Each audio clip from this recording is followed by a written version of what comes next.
O Senhor tem nos ajudado. Então, fale conosco, é o que nós te pedimos e te agradecemos, em nome do teu Filho Jesus Cristo. Amém. Graças a Deus. Amém. Obrigado, pastor. Paz do Senhor Jesus, irmãos. É um privilégio estar aqui com os irmãos mais uma vez. Agradeço a Deus a oportunidade e a confiança dos irmãos de nós nessa noite trazer algo da parte de Deus aos corações dos irmãos e irmãs que nessa noite aqui estão. Glorifico a Deus pela vida de cada um, de cada uma, faz parte do nosso ministério, que faz parte desse corpo, que é o corpo de Cristo. Louvado seja o nome do Senhor. Eu convido os irmãos a abrir a palavra de Deus no Evangelho que escreveu segundo São Marcos, no capítulo 14. Louvado seja o nome do Senhor. Eu fico feliz em rever os irmãos aqui, você na sua casa, vai curtindo, matando a saudade. Breve, tão breve nós estaremos todos unidos, não somente aqui, mas no reino celeste, no reino de nosso Pai. Obrigado, irmão, pelo auxílio.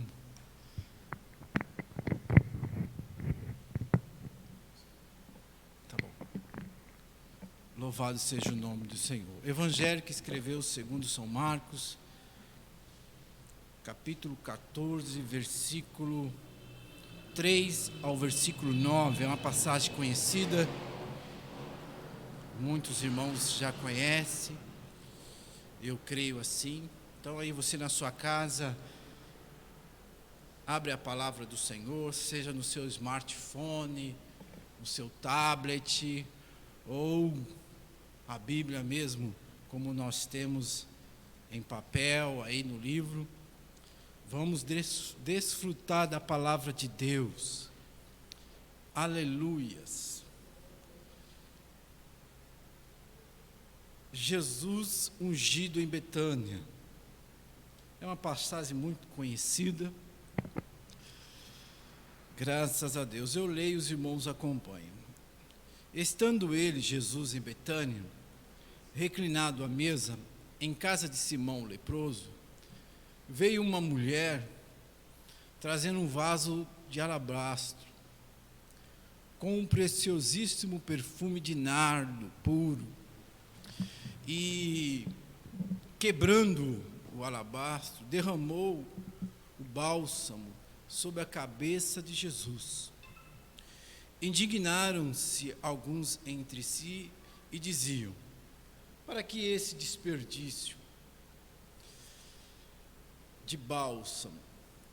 Porque este perfume poderia ser vendido por mais de 300 denários e dar-se aos pobres.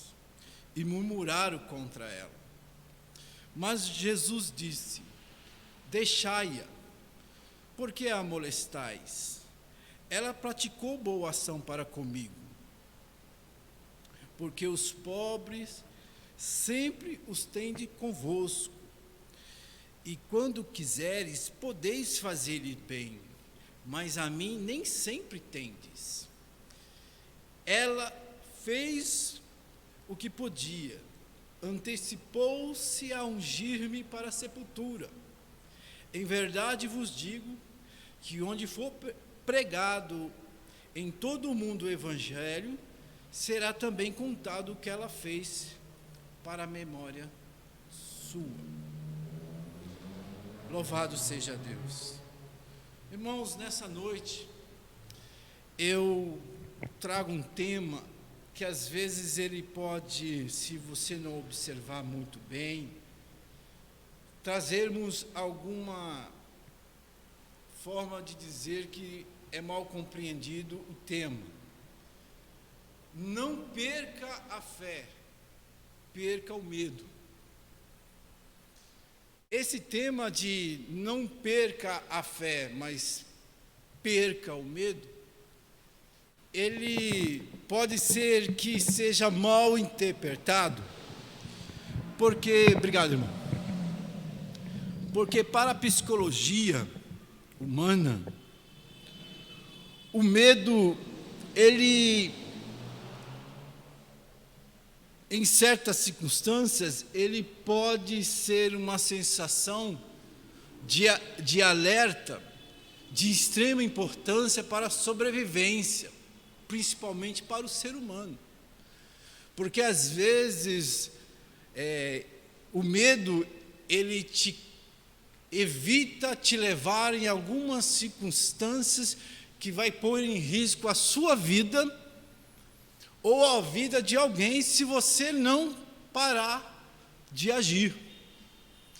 Mas, se o medo se faz necessário em alguma circunstância, se ele se tornar, o medo passar a ser patológico, ou seja, quando ele começa a afetar profundamente um indivíduo, a ponto do âmbito físico, psicológico e social, aí os psicólogos dizem que você pode diagnosticar essa pessoa como fobia.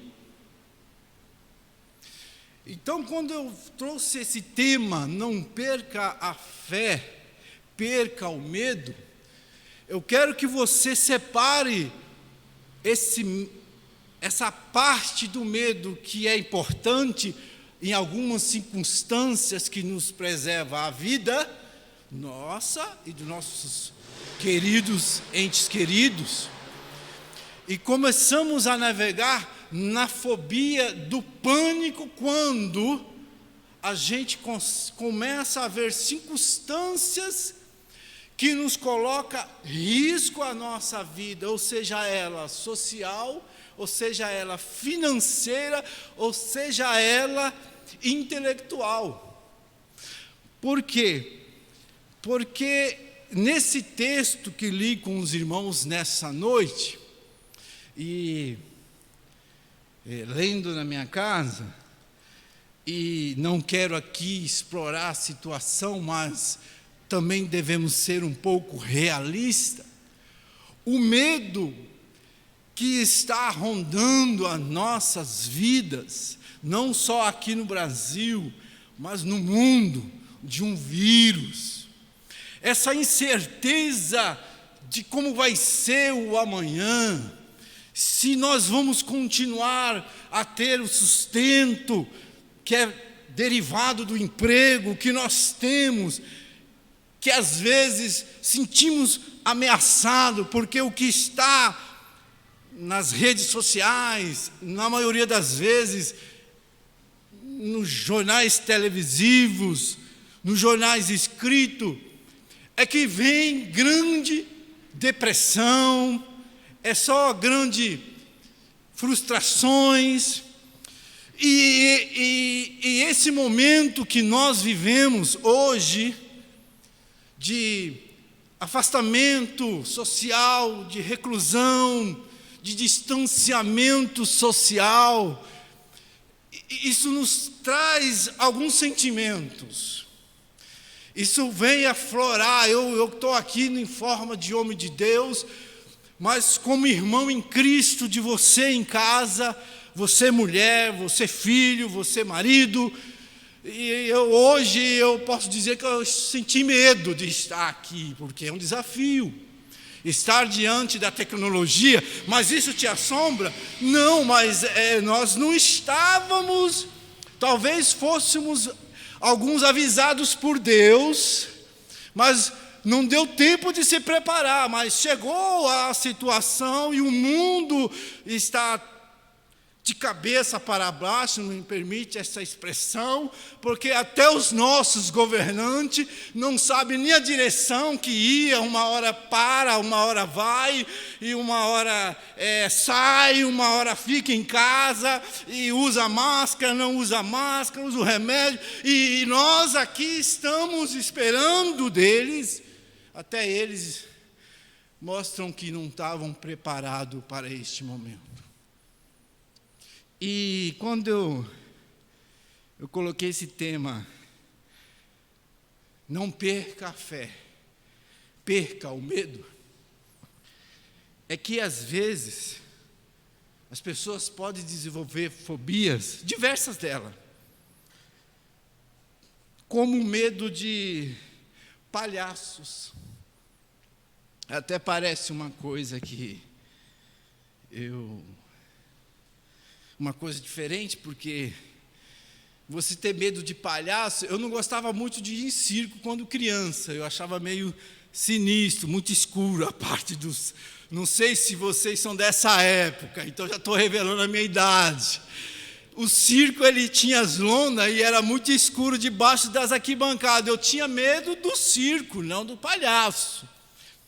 Mas existem fobias como courofobia, é medo de palhaço. Também existem pessoas que têm medo de gato.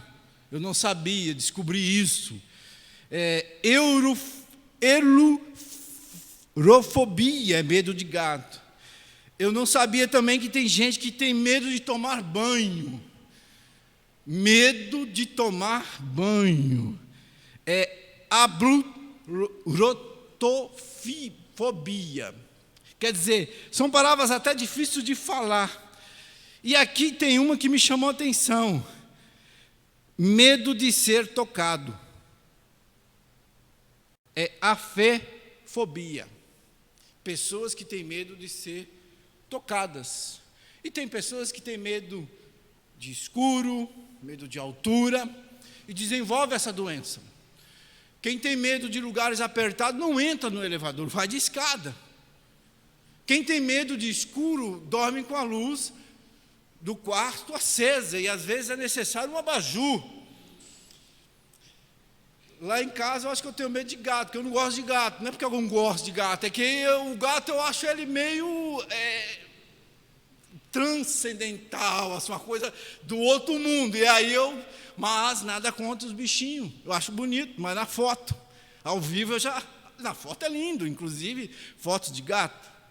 Então, irmão, quando eu trouxe esse tema nessa noite, é que eu quero te dizer que se você tem aumento no batimento cardíaco,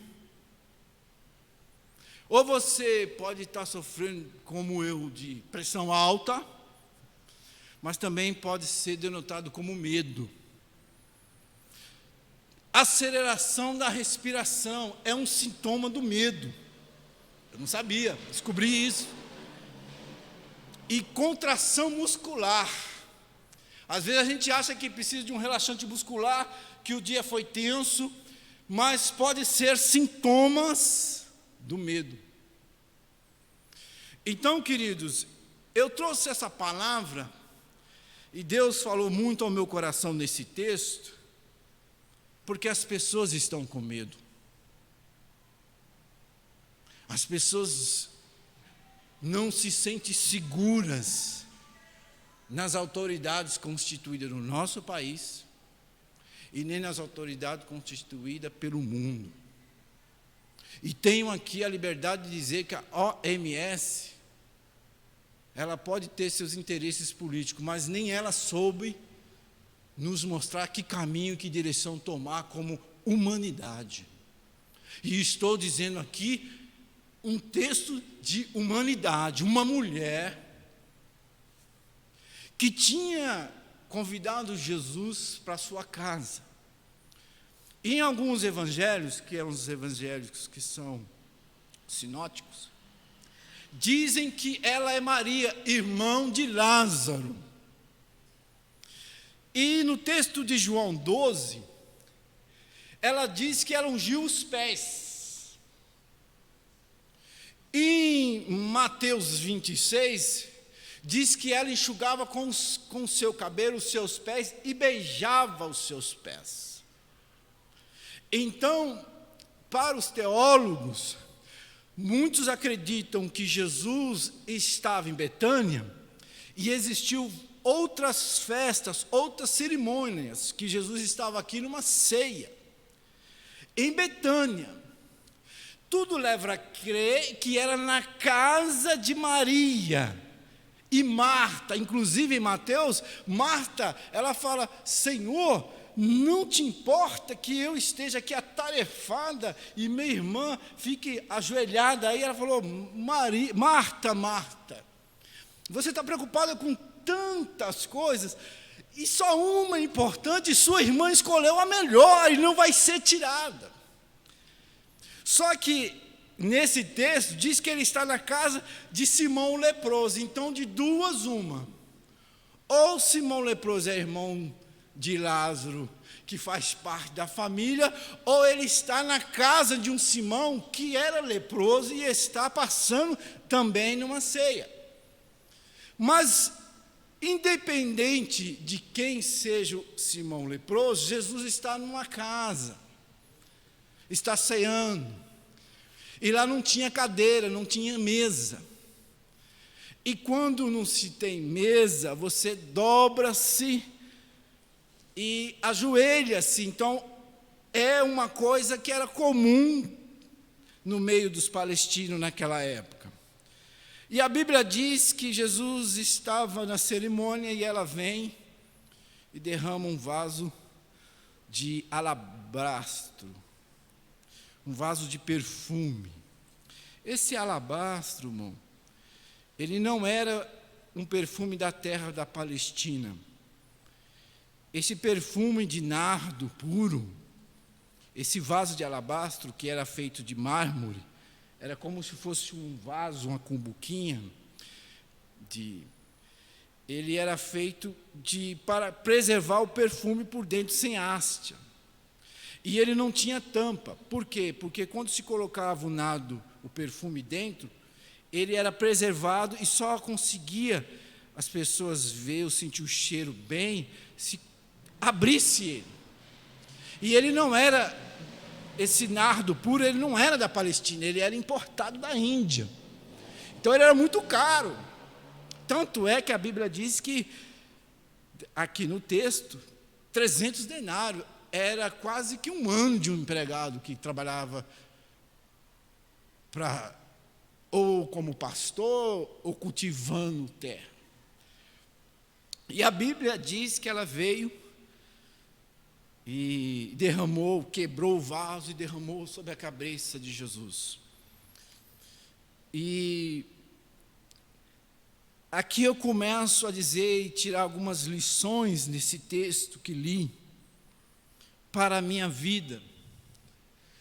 E eu lendo em casa, eu pensei em compartilhar e falei: Senhor, eu vou ler essa palavra e vou levar ao coração dos meus irmãos na igreja e os que estiverem assistindo através do YouTube, através do link, para que alcance o coração daqueles que muitas vezes se sentem acuados. A palavra que eu achei agora para nós é acuados. Porque quando a gente já está afastados, parece que a nossa liberdade de ir e vir. Parece que nós estamos sob uma grande pressão, e o tempo passa e parece que as coisas pararam. E aqui a primeira lição que eu tiro é que essa mulher, ela teve uma decisão audaciosa. Ela foi audaciosa. A audácia dessa mulher me chama a atenção pelo primeiro fato de que ela não mediu o valor do que ela tinha para oferecer a Jesus. E a audácia dela me lembrou Tamar, a nora de Judá. E às vezes, por nós não termos essa audácia, e eu quero que você me entenda que uma pessoa que tem audácia é uma pessoa atrevida. E se nós tirarmos ou usar esse verbo, esse provérbio, da forma pejorativa, podemos dizer que ela foi até meio que arrogante.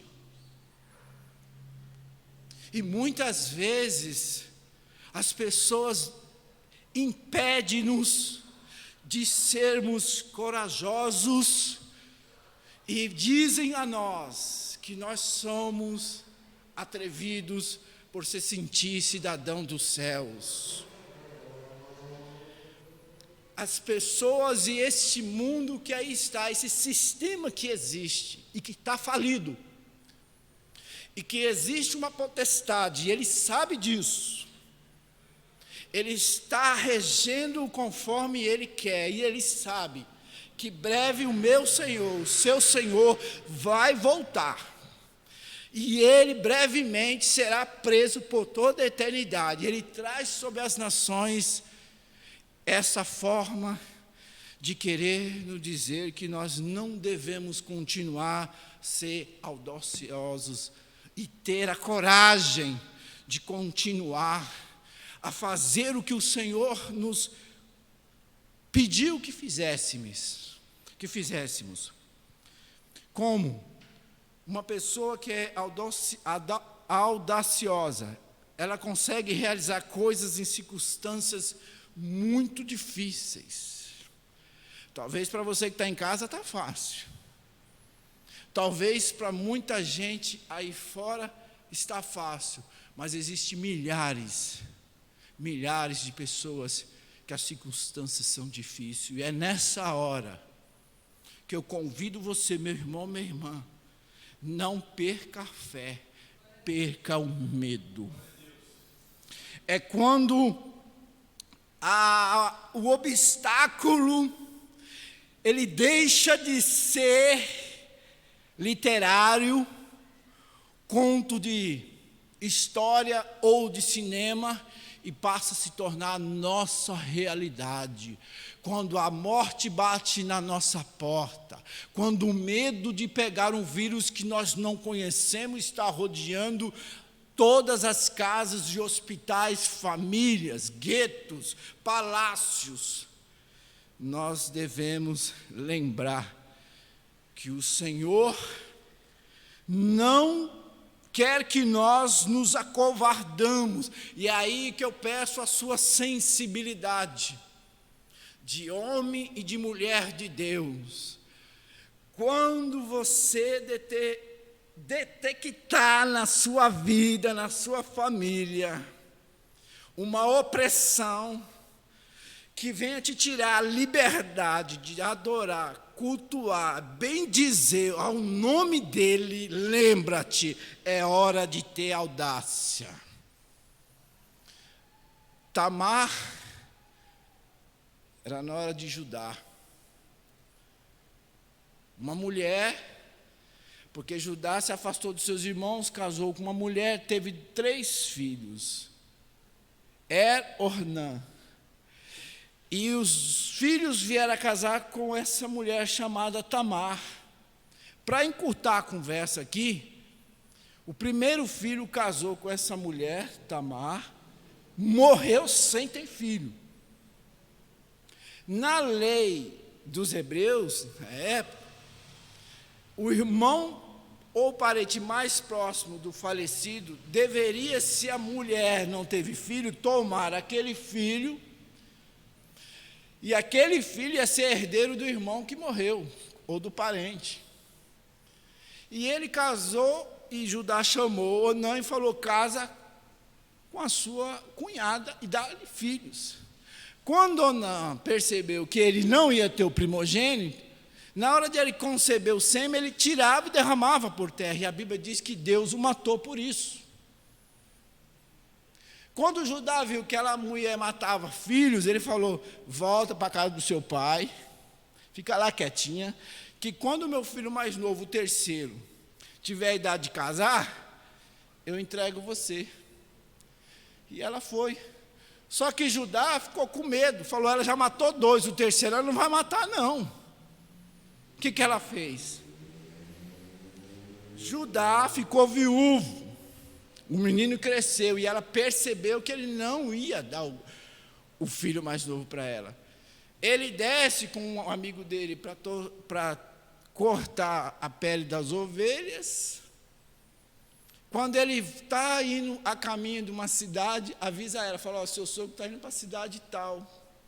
Ela ficou sabendo, correu, tirou as roupas de viúva, colocou um véu na cabeça e ficou à espreita no caminho, esperando o sogro passar. O que ela fez? Quando ele passa, ele percebeu e disse, porventura era uma meretriz? Deita-te comigo e eu vou te dar um cabrito. Ele tinha muitos, Judá. Ele deitou-se com ela, ela falou, mas você vai me dar o quê? Não, quando vier a época eu te dou o cabrito. Ele falou, não, me dá um penhor, me dá a vara, o bordão, o lenço. Judá falou, ok. Penhorou.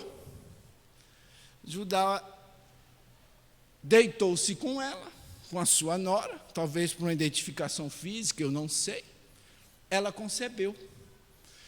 Quando ele soube, a lei dizia que por ela ter deitado com um homem que não conhecia quem era o pai, ela deveria ser apedrejada.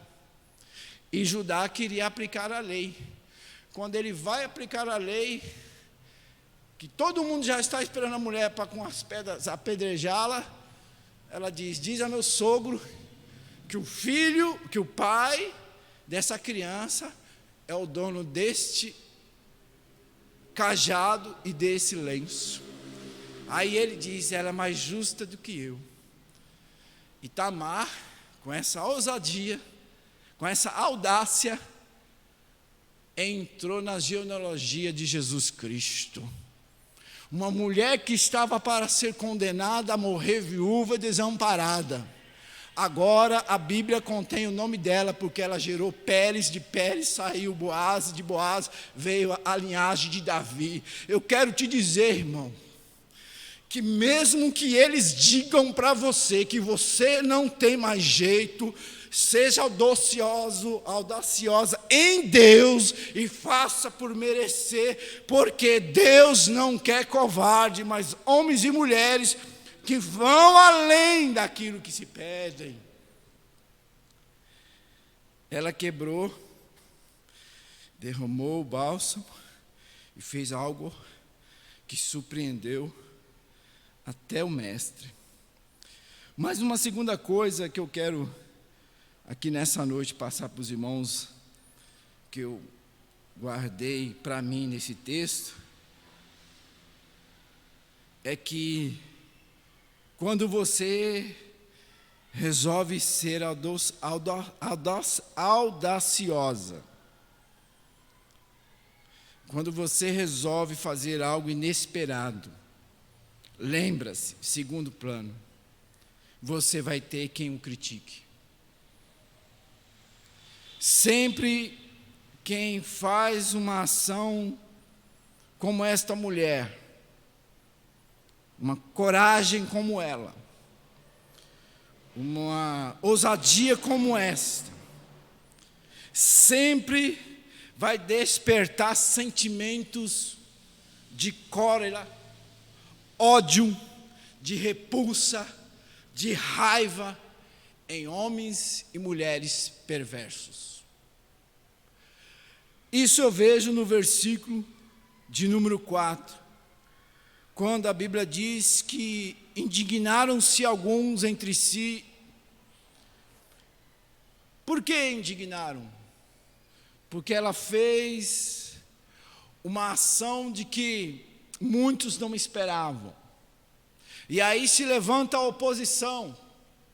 Você, meu irmão, você, minha irmã, que está sendo compungido pelo Espírito de Deus, a seguir em frente, a fazer algo inesperado na sua casa, no seu trabalho, na sua comunidade. Lembra-se que sempre vão levantar os do contra. Vão pessoas se indignar com a sua ação.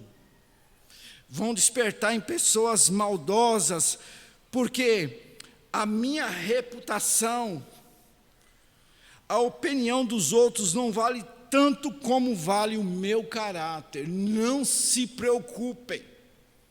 Se pessoas vão se levantar, irmão, eu não sei, o pastor, talvez não, Mas até dentro do ministério que você exerce, eclesiasticamente falando, pessoas se levantam. Acho que isso não aconteceu com você. Isso que não aconteceu, né? Isso aconteceu comigo. Às vezes, irmãos, você vai pregar ou vai cantar. Eu não gosto que ela cante na igreja. Pessoas, é o pastor tal que vai pregar, ele prega muito duro. É o pastor AB, ele prega mais assim light. Eu não gostei da cor. Eu não gostei do que estão fazendo. Sabe, irmão, sempre parece que pessoas estão prontas a mostrar para nós que nós devemos deixar de ser soberbos quando nós fazemos algo para Deus. E eu quero dizer aqui para os irmãos em casa, não temas, não tenha medo, se na hora que você vai compartilhar um link, na hora que você vai ouvir, mas você vai fazer isso agora, no domingo? Você vai fazer isso aqui agora? Deixa para quando abrir a igreja. Faça, seja ousada na presença de Deus. Invoque o nome do Senhor na sua casa. Quebre as correntes que muitas vezes traz pessoas perturbadas, amarradas dentro da sua casa, do seu lar.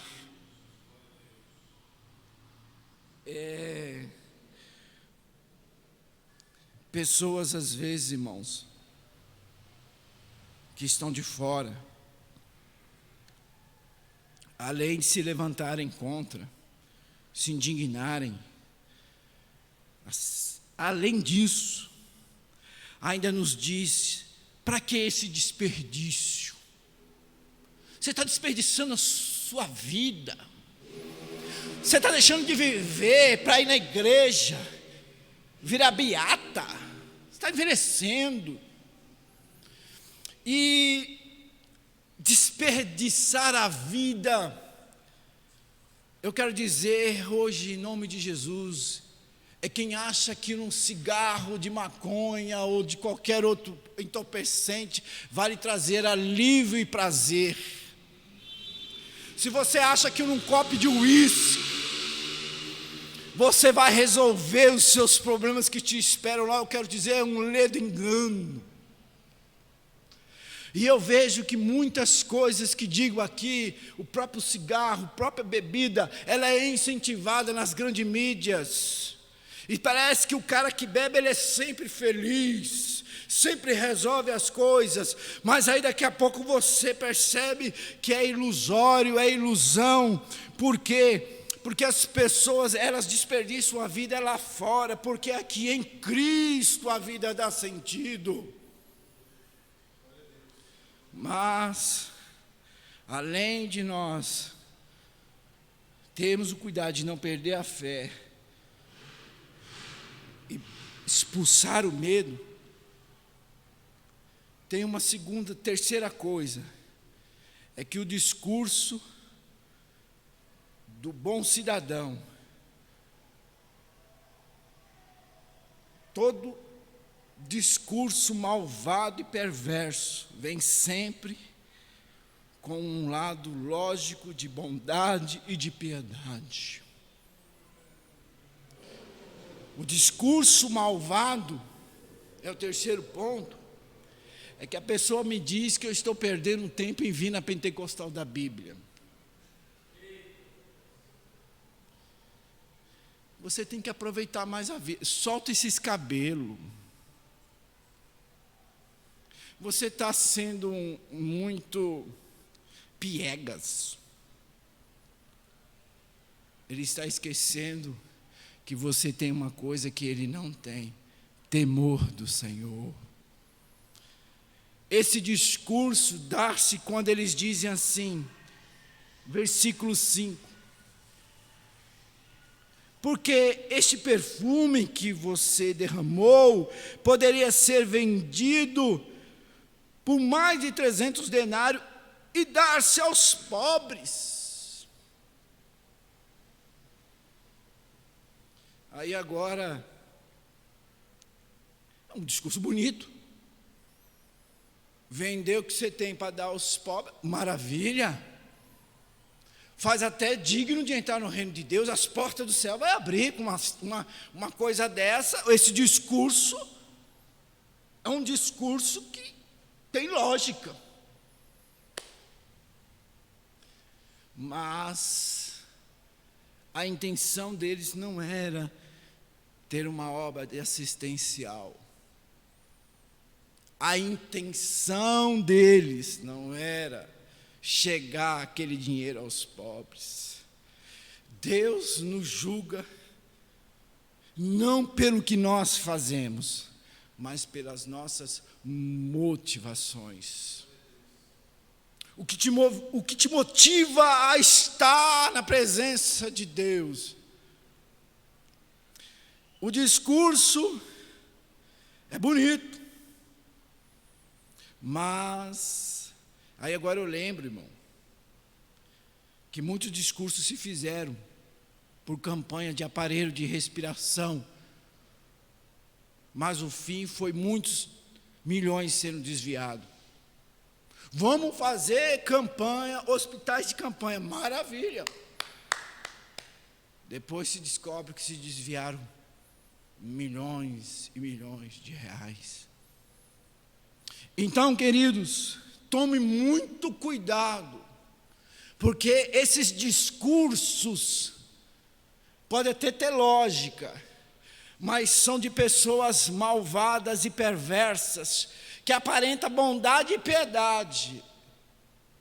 Sabe aquele amigo que te entrega para o chefe, na cara dura ali, no meio de todo mundo, e faz você passar vergonha, você por um erro, por um deslize.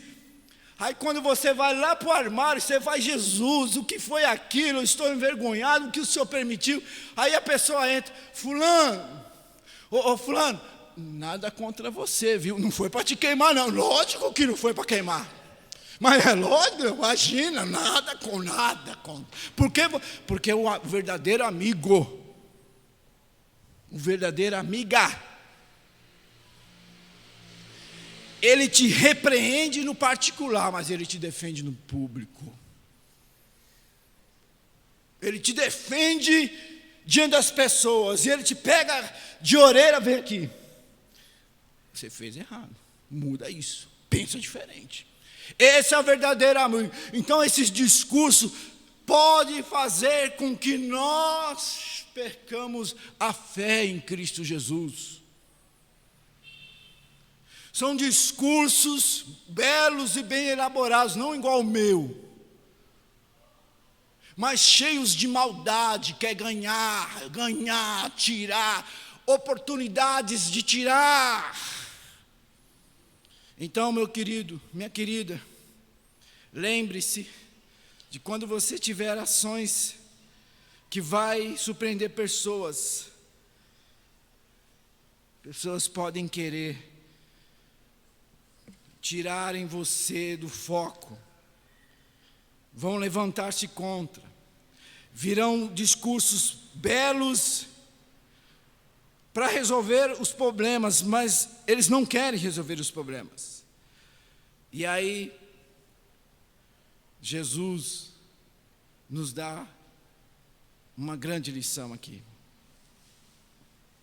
E essa mulher, ela teve a alegria de ouvir Jesus dizer: deixai-a, por que a molestais? Não perceberam? Por que vocês estão magoando essa pessoa que fez uma boa ação? Por que vocês estão azucrinando uma pessoa que fez uma boa ação? Jesus entra agora como o advogado dela e diz: deixai a ela. E parece que aqui, eu vendo esse texto, parece que 3, 4 foram para cima dela, e ele levanta e disse: deixai-a, porque a molestais. E aqui tem um quarto princípio.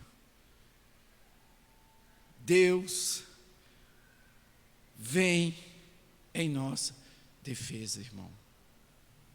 Jesus, ele intervém e agora fala para aqueles homens parar de aborrecer ela. Deus vai entrar nessa situação que você está passando e vai dar um basta.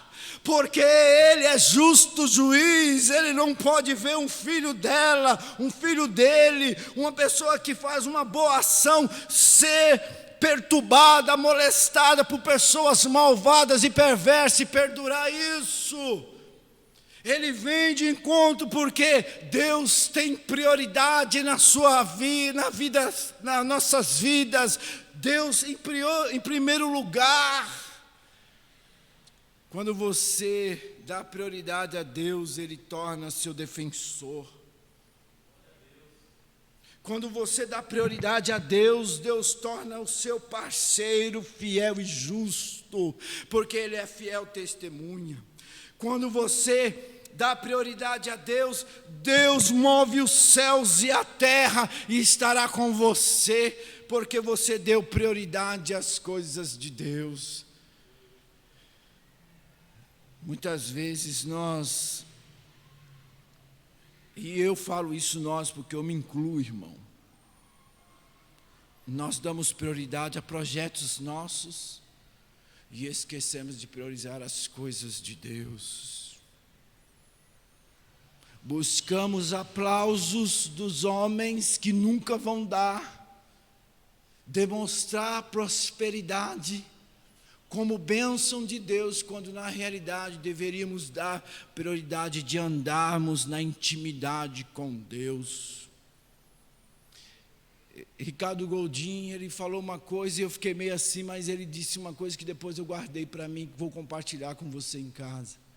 Muitos têm ele como um cara racionalista, liberalista, tudo bem, não quero entrar nessa questão, mas ele diz que a cruz do Calvário não é o fim, é o meio. Aí eu fiquei assim, ele falou, a cruz do Calvário é o meio, o fim é o relacionamento com Deus. Se não houvesse a cruz, não haveria possibilidade de relacionamento com Deus. Como é que está o seu relacionamento com Deus na sua casa nesses tempos? Como é que você define relacionamento que você teve com Deus nesses dias que nós estamos em isolamento social? Como define o meu? Por quê, irmão? Porque às vezes o nosso relacionamento ele é tão raso que nós não temos coragem na nossa casa de chamar todos e colocar na mesa e falar, vamos cultuar o Senhor. Eu não sei vocês, eu espero que não, mas a dificuldade de chamar um filho para sentar à mesa e falar a palavra de Deus, ou cultuar a Deus, é grande. E parece que ninguém tem interesse. Eu não sei, você não deve ter isso na sua casa. Agora, se você tiver, eu quero te dizer, irmão, em nome de Jesus, antes da sua família, Deus veio primeiro. Antes de tudo, Deus disse, haja luz e houve luz. Eu quero que você comece a ter um relacionamento com Deus para dizer o seguinte para a sua família: vocês eu amo muito, mas Deus vem em primeiro lugar, porque dele veio a minha salvação e a redenção, e eu vou para a vida eterna. Mas a gente às vezes fica intimidados por um filho, uma nora. E uma amiga minha, já vou encerrar, pastor, ela disse, Jesus, tem misericórdia de meu filho. Aí eu falei para ela, algum problema? Ela falou,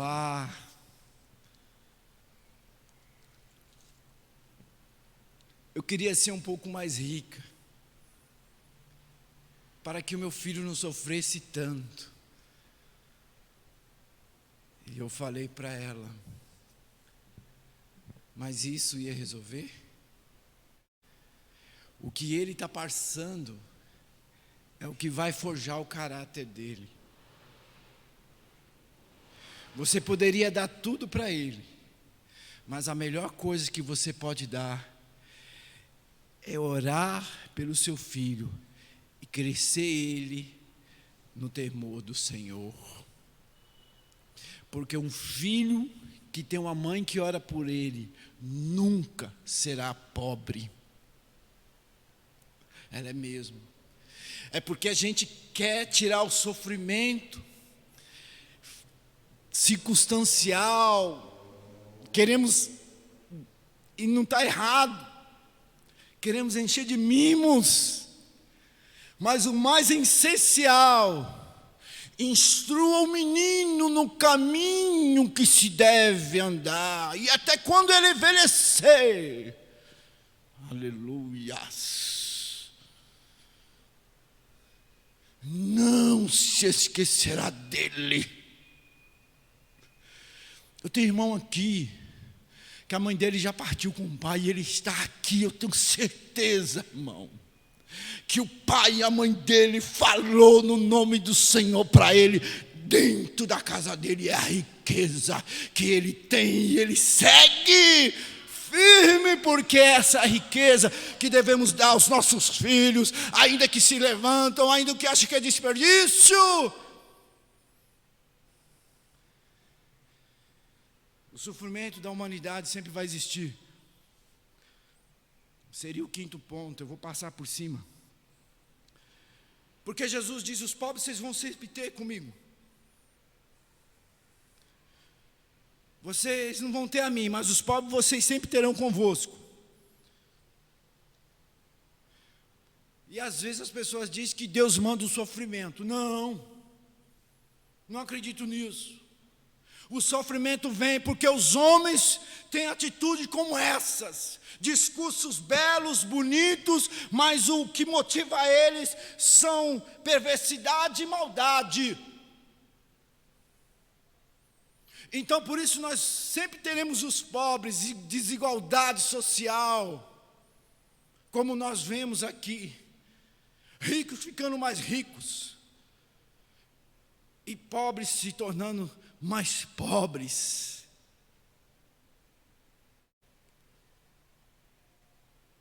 A humanidade sofre, irmão, não é porque Deus manda o sofrimento, é porque os homens são corruptos.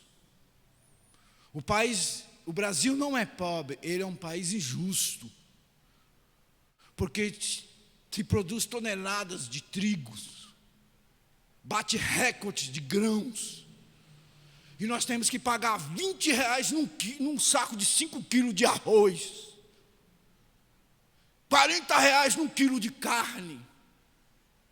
Não, mas o Brasil agora vai entrar na ponta, lá fora, internacionalmente conhecido, e daí estamos passando fome aqui dentro. Não é assim no reino de Deus.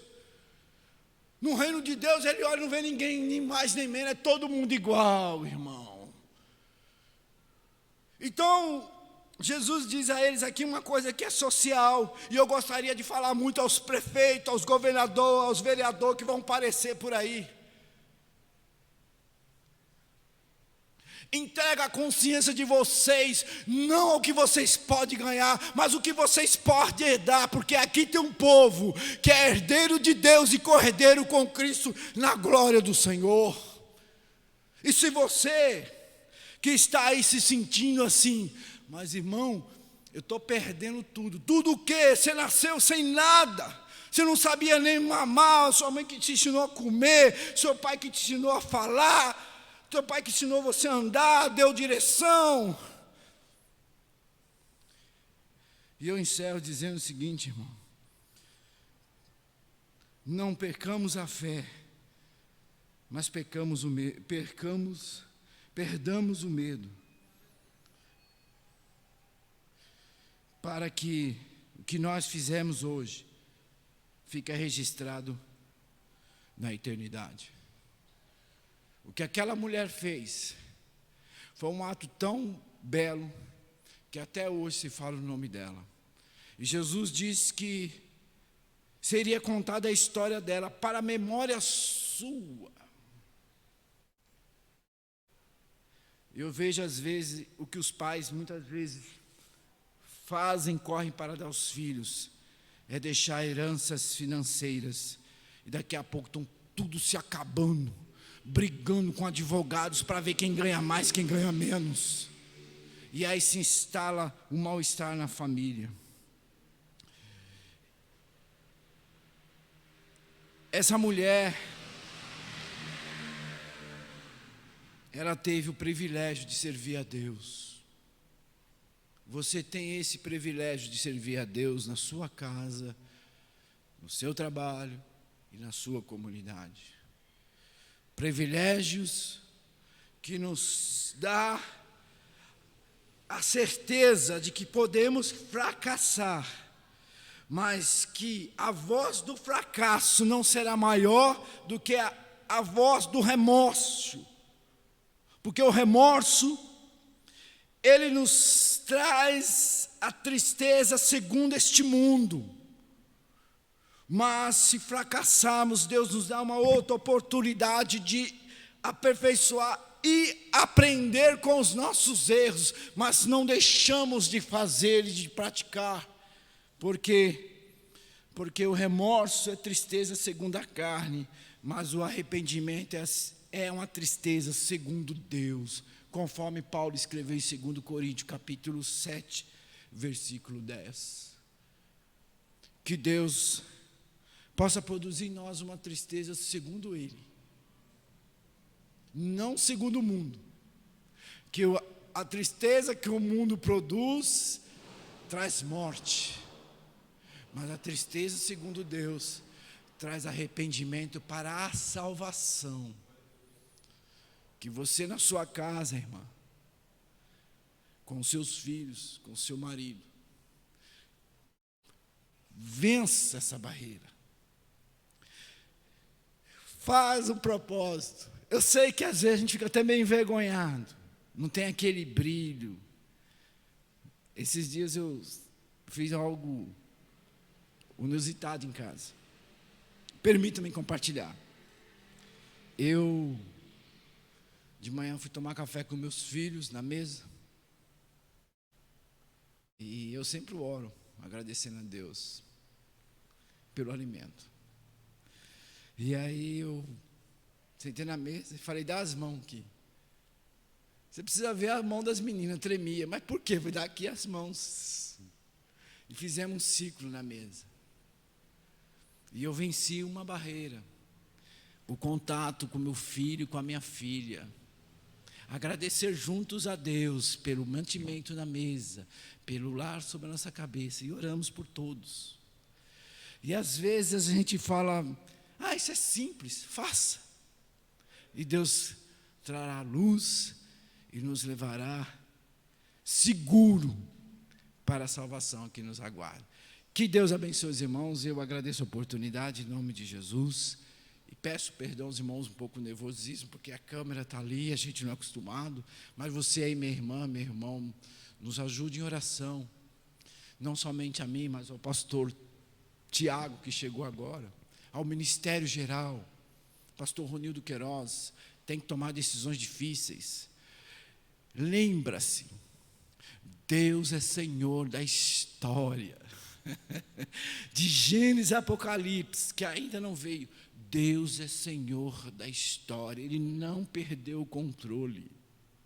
Descansa em Deus. Seja ousada em Deus. Em nome de Jesus. Que Deus abençoe. Amém?